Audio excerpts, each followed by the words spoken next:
வரப்போகிற டெட் எக்ஸாமில் நிறைய மார்க் வாங்கணுமா? இந்த வீடியோவை ஸ்கிப் பண்ணாமல் ஃபுல்லாக பாருங்கள். ஃபர்ஸ்ட் கொஸ்டின் பார்க்கலாம். அடுக்கு தொடரில் உள்ள சொற்களின் தன்மை என்ன?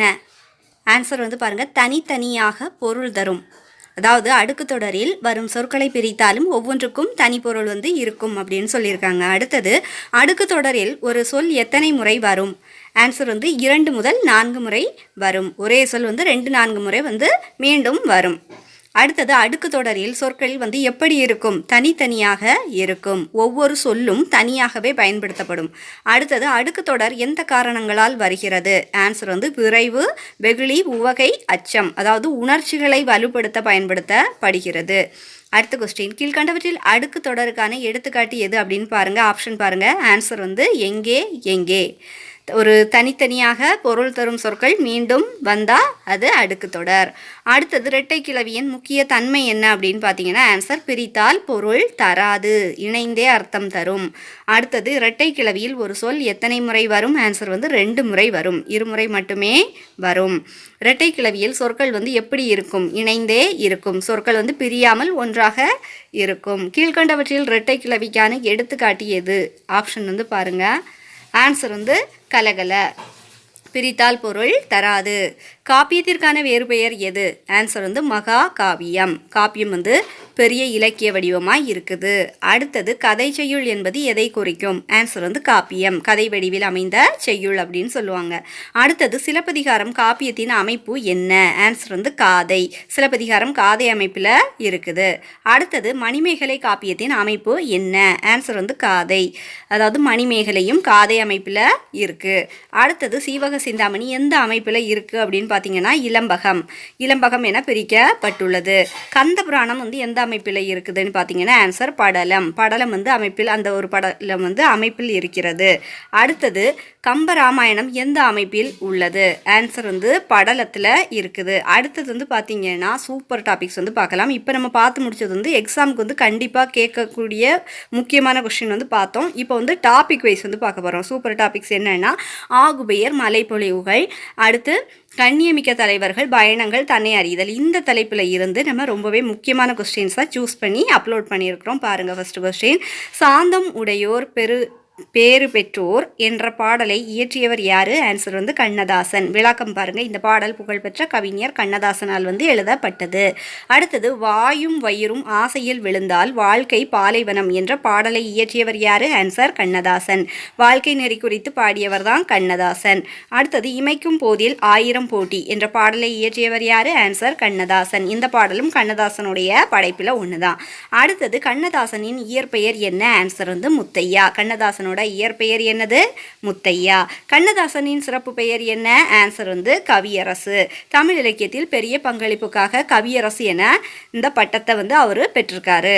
அடுத்தது, கண்ணதாசன் எந்த வடிவங்களில் நூல்கள் எழுதியிருக்காங்க அப்படின்னு பார்த்தீங்கன்னா ஆன்சர் காவியம், கவிதை, நாடகம் போன்ற பல வடிவங்கள், பல இலக்கிய வடிவங்களில் அவர் எழுதியிருக்காரு. அடுத்தது, தமிழக அரசின் அரசவை கவிஞராக இருந்தவர் யார்? ஆன்சர் கண்ணதாசன். தமிழக அரசின் அரசவை கவிஞர் யார்? கண்ணதாசன். அடுத்த கொஸ்டின், இயேசுவின் வாழ்க்கை வரலாறு கூறும் நூல் எதுனா இயேசு காவியம். இயேசுவின் வாழ்க்கையையும் போதனைகளும் இதில் இடம்பெறுகின்றன. அடுத்தது, மலைப்பொழிவு பகுதி எந்த நூலில் இருந்து எடுக்கப்பட்டது? ஆன்சர் இயேசு காவியத்தில் இருந்து எடுக்கப்பட்டது. அடுத்தது, இயேசுகாவியம் என்ற நூலை எழுதியவர் யாரு? ஆன்சர் கண்ணதாசன். இயேசுவின் வாழ்க்கையை விவரிக்கும் இந்த காப்பியத்தை கண்ணதாசன் எழுதியிருக்காங்க. அடுத்தது, மனித வாழ்க்கையில் மிக அவசியமான குணம் எது? ஆன்சர் பொறுமை. வாழ்க்கையில் முன்னேற பொறுமை முக்கியமான ஒரு குணமாக இருக்குது. அடுத்தது, சாந்த குணம் உடையவர்கள் எதை பெறுவர்? ஆன்சர் உலகம். அதாவது சாந்தமானவர்கள் உலகையே வெல்லக்கூடியவர்கள் என அதற்கு பொருள். அடுத்தது பாருங்க, பொறுத்துக, இணைப்பை தேர்வு செய்க அப்படின்னு பார்த்துருக்கோம். பாருங்க, விளக்கத்தில் பார்க்கலாம். விளக்கம் பாருங்க.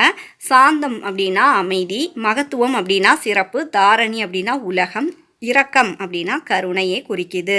அடுத்தது, அன்றைக்குத்தான் அம்மா காக்காவிற்கு என்ற பாடலை இயற்றியவர் யாரு? ஆன்சர் சே பிருந்தா. இந்த கவிதை பெண் கவிஞர் சே பிருந்தா எழுதியது. அடுத்தது, புகழ்பெற்ற பெண் கவிஞர்களில் ஒருவர் யார்? ஆன்சர் சே பிருந்தா. நவீன தமிழ் இலக்கியத்தில் குறிப்பிடத்தக்க பெண் கவிஞர் சே பிருந்தா தான். அடுத்தது, சே பிருந்தா எழுதிய கவிதை நூல்கள் எவை அப்படின்னு பார்த்தீங்கன்னா ஆன்சர் மழை பற்றிய பகிர்தல்கள், வீடு முழுக்க வானம், மகளுக்கு மகளுக்கு சொன்ன கதை.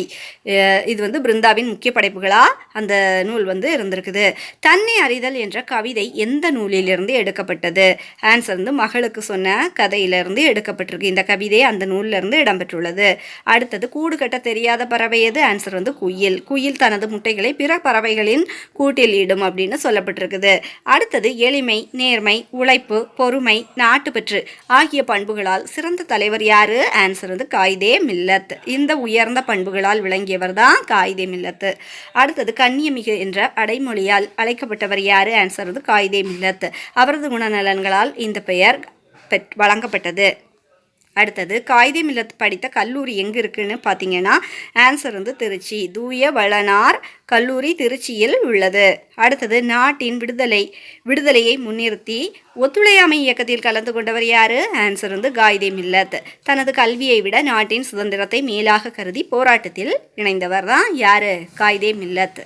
அடுத்தது மனக்கொடை வாங்கும் திருமணங்களில் கலந்து கொள்ள மாட்டேன் என அறிவித்தவர் யாரு? ஆன்சர் காயிதே மில்லத். சமூக சீர்திருத்தத்திற்காக இந்த முடிவை அவர் எடுத்திருக்காரு. அடுத்தது தமிழ் மொழிதான் ஆட்சி மொழியாக இருக்க வேண்டும் என்று கூறியவர் யாரு? ஆன்சர் காயிதே மில்லத். தமிழ் மீது கொண்ட பற்றால் இந்த கருத்தை வந்து அவர் தெரிவிச்சிருக்காங்க. அடுத்தது தமிழ் மொழியை நாட்டின் ஆட்சி மொழியாக அறிவிக்க வேண்டும் என்றவர் யாரு? ஆன்சர் வந்து காயிதே மில்லத். தமிழை உயர்த்தும் நோக்கில் இதை அவங்க வலியுறுத்தியிருக்காங்க. அடுத்தது இந்தியா சீனா போர் நடந்த ஆண்டு அது? ஆன்சர் வந்து 1962. இந்தியா மற்றும் சீனாவுக்கு இடையே 1962ஆம் ஆண்டு போர் வந்து நடைபெற்றிருக்குது. அடுத்தது பாருங்க, தனது மகனை போர் முனைக்கு அனுப்ப தயார் என்று ஜவஹர்லால் நேருவுக்கு கடிதம் எழுதியவர் யார்? ஆன்சர் வந்து காயிதே மில்லத். நாட்டுப்பற்றை வெளிப்படுத்தும் வகையில் இக்கடிதம் அவங்க எழுதியிருக்காங்க. அடுத்தது காயிதே மில்லத்தின் இயற்பெயர் என்ன? ஆன்சர் வந்து முகமது இஸ்மாயில். அடுத்தது அவரின் இயற்பெயர் முகமது இஸ்மாயில். அடுத்தது காயிதே மில்லத் என்ற சொல்லின் பொருள் என்ன? ஆன்சர் வந்து சமுதாய வழிகாட்டி. அரபு சொல்லான காயிதே மில்லத் என்பது சமூக வழிநடத்துபவர் என பொருள் தருகிறது. அதாவது சமூகத்தை வழிநடத்துபவர் என பொருள் தருகிறது. அடுத்த கொஸ்டின், காயிதே மில்லத் சென்னை மாகாண சட்டமன்ற உறுப்பினராக இருந்த காலம் எது? 1946 முதல் 1952 வரை. இந்த காலகட்டத்தில் அவர் சட்டமன்ற உறுப்பினராக பணியாற்றினார். அடுத்தது இந்திய அரசியலமைப்பு உருவாக்க குழு உறுப்பினராக இருந்தவர் யார்? ஆன்சர் காயிதே மில்லத். அவர் அரசியலமைப்பு உருவாக்கத்தில் பங்கேற்றார். மாநிலங்களவை மற்றும் மக்களவை உறுப்பினராக இருந்தவர் யார்? ஆன்சர் காயிதே மில்லத். இரு அவைகளிலும் பணியாற்றி உள்ளார் அவர். அடுத்தது கல்வி வளர்ச்சிக்காக கல்வி நிறுவனங்களை உருவாக்க நினைத்தவர் யாரு? ஆன்சர் காயிதே மில்லத். கல்வி மூலம் அறியாமையை நீக்க வேண்டும் என்ற எண்ணம் கொண்டவர். அடுத்தது ஜமால் முகமது கல்லூரி, பரூக் கல்லூரி தொடங்க காரணமானவர் யார்? ஆன்சர் காயிதே மில்லத். கல்வி வளர்ச்சிக்காக இந்நிறுவனங்கள் வந்து உருவானது. அடுத்தது அரசியல் வானில் ஒளிக்கதிர் என்று காயிதே மில்லத் பற்றி கூறியவர் யார்? ஆன்சர் அண்ணா. அவரது அரசியல் பங்களிப்பை பாராட்டிவாறு அண்ணா வந்து சொல்லியிருக்காங்க. அடுத்தது அவர் நல்ல உத்தமமான மனிதர் என்று கூறியவர் யாரு? ஆன்சர் பெரியார். காயிதே மில்லத்தின் குணநலன்களை பாராட்டினார் யாரு? பெரியார் வந்து பாராட்டியிருக்காங்க. அடுத்தது இந்தியாவின் கனிம வளங்களை நாடாளுமன்றத்தில் எடுத்துரைத்தவர் யாரு? ஆன்சர் காயிதே மில்லத். நாட்டின் வளங்களை பற்றி அவங்க விவாதிச்சிருக்காங்க. சமய நல்லிணக்கத்தை பேணி வாழ்ந்தவர் யாரு? ஆன்சர் காயிதே மில்லத். மத நல்லிணக்கத்திற்கு முக்கியத்துவம் கொடுத்தவர் தான் யாரு? காயிதே மில்லத். காயிதே மில்லத் எந்த பண்பிற்கு எடுத்துக்காட்டாக விளங்கினார்? எளிமை. ஆன்சர் வந்து எளிமை. எளிமையான வாழ்க்கை முறையால் பிரபலமானவர் தான் யாரு? காயிதே மில்லத். அடுத்தது விடுதலை போராட்டத்தின் போது அவர் கலந்து கொண்ட இயக்கம் எது? ஆன்சர் வந்து ஒத்துழையாமை இயக்கம். இந்த இயக்கத்தில் அவர் செயல்பட்டார். அடுத்தது காயிதே மில்லத் தமிழ் மொழியை ஆட்சி மொழியாக்க வேண்டும் என்று பேசிய இடம் எது? ஆன்சர் நாடாளுமன்றம். தமிழ் மொழியின் முக்கியத்துவத்தை நாடாளுமன்றத்தில் வலியுறுத்தினார். பாவண்ணன் எந்தெந்த இலக்கிய வடிவங்களில் எழுதியுள்ளார்? சிறுகதை, கவிதை, கட்டுரை. பல இலக்கிய வடிவங்களில் பங்களிப்பு செய்துள்ளார். பாவண்ணன் எந்த மொழியிலிருந்து தமிழுக்கு மொழிபெயர்த்துள்ளார்? கன்னட நூல்களை தமிழில் மொழிபெயர்த்துள்ளார். பாவண்ணன் எழுதிய நூல்கள் வந்து எதெல்லாம்னு பார்த்தீங்கன்னா ஆன்சர் வந்து வேர்கள் தொலைவில் இருக்கின்றன, பிரயாணம் போன்றவை இவை அவரின் முக்கிய படைப்புகளாக இருந்திருக்குது. பயணம் சிறுகதை எந்த நூலில் இருந்து எடுக்கப்பட்டது? ஆன்சர் வந்து பிரயாணம். இந்த கதையை அந்த நூலில் இடம்பெற்றிருக்குது. ஒன்றின் பெயர் அதனுடன் தொடர்புடைய வேறு ஒன்றை குறிக்க வருவது என்ன? ஆன்சர் ஆகுபெயர். ஒரு பொருளின் பெயர் மற்றொன்றை குறிக்க பயன்படுத்தப்படுவது ஆகுபெயர். ஆகுபெயர்கள் எத்தனை வகையான பெயர் சொற்களில் வரும்? ஆன்சர் வந்து 6. பொருள், இடம், காலம், சினை, பண்பு, தொழில் ஆகிய 6 வகைகளில் வரும். பொருளின் பெயர் அதன் உறுப்பை குறிக்க வருவது எது? பொருளாகு பெயர். முழு பொருளின் பெயர் அதன் பகுதியை குறிக்கும். பொருளாகு பெயரின் மற்றொரு பெயர் எது? ஆன்சர் முதலாகு பெயர். இதே வகைக்கு மற்றொரு பெயர் முதலாகு பெயர். மல்லிகை சுடினால் என்பது எந்த ஆகு பெயர்? பொருளாகு பெயர். மல்லிகை மலர் அதன் ஒரு பகுதியை குறிக்குது. தமிழ்நாடு வெற்றி பெற்றது என்பது எந்த ஆகு பெயர்? இடவாகு பெயர். இடத்தின் பெயர் அந்த இடத்தை சேர்ந்த அணியை குறிக்கிறது. தமிழ்நாடு என்பது அந்த எந்த ஆகு பெயர்? இடவாகு பெயர். இடத்தின் பெயர் அணியை குறிக்கிறது. டிசம்பர் சொடிநாள் என்பது எந்த ஆகு பெயர்? காலவாகு பெயர். காலத்தின் பெயர் நிகழ்வை வந்து அது குறிக்குது. அடுத்தது டிசம்பர் என்னும் காலப்பெயர் அக்காலத்தில் மலரும் பூவை குறிக்க வந்தால் அது எந்த ஆகு பெயர்? காலவாகு பெயர். காலத்தின் பெயர் அந்த காலத்தில் நிகழும் பொருளை குறிக்கும். தலைக்கு ஒரு பழம் கொடு என்பது எந்த ஆகு பெயர்? சினையாகு பெயர். உறுப்பின் பெயர் முழு பொருளை குறிக்கும். உறுப்பின் பெயர் முழு பொருளை குறிக்க வருவது எது? ஆன்சர் வந்து சினையாகு பெயர். உறுப்பின் பெயர் முதலான பொருளை சுட்டுகிறது. இனிப்பு தின்றான் என்பது எந்த ஆகு பெயர்? ஆன்சர் பண்பாகு பெயர். பண்பு பெயரை பொருளை இது குறிக்குது. இனிப்பு என்னும் பண்பு பெயர் உணவை சுட்டுவது எந்த ஆகு பெயர்? பண்பாகு பெயர். பண்பு பொருள் என்ற மாற்றம். பொங்கல் உண்டான் என்பது எந்த ஆகு பெயர்? தொழிலாகு பெயர். செயலின் பெயர் அதன் விளைவை சுட்டுகிறது. பொங்கல் அதாவது பொங்குதல் செயலால் உருவான உணவை சுட்டுவது எந்த ஆகு பெயர்? தொழிலாகு பெயர். செயலின் பெயர் உருவான பொருளை குறிக்கும்.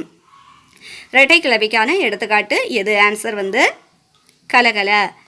பிரித்தால் பொருள் தராது.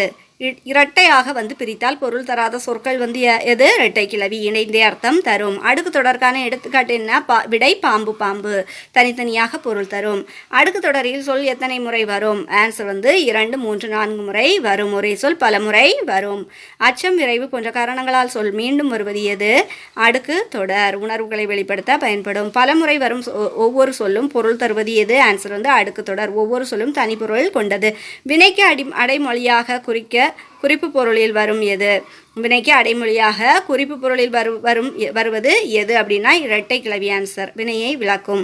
அடுத்து பொருளின் பெயர் அதன் உறுப்பை சுட்டுவது எது? ஆன்சர் வந்து பொருளாகு பெயர். முழு பொருள் வந்து பகுதியாக இருக்கும்.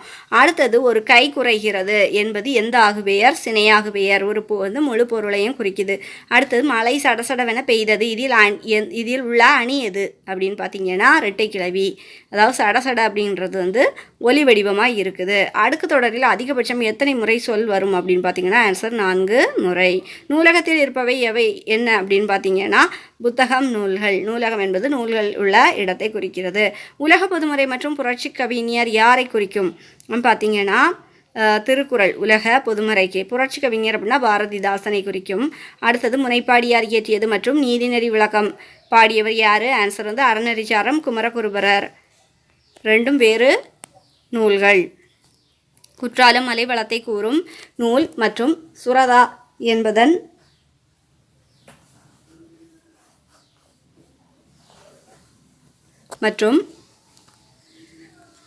குற்றாலம் மலைவளத்தை கூறும் நூல் மற்றும் சுரதா என்பதன் விரிவாக்கம் எது? ஆன்சர் குற்றால குறவஞ்சி சுப்ரத்தினதாசன். இது சரியான இணைப்பு. அடுத்தது வந்து பாருங்கள், அடுத்த கொஸ்டின். குற்றால குறவஞ்சி பாடியவர் யார்? ஆன்சர் வந்து திரிகூடராசப்ப கவிராயர்.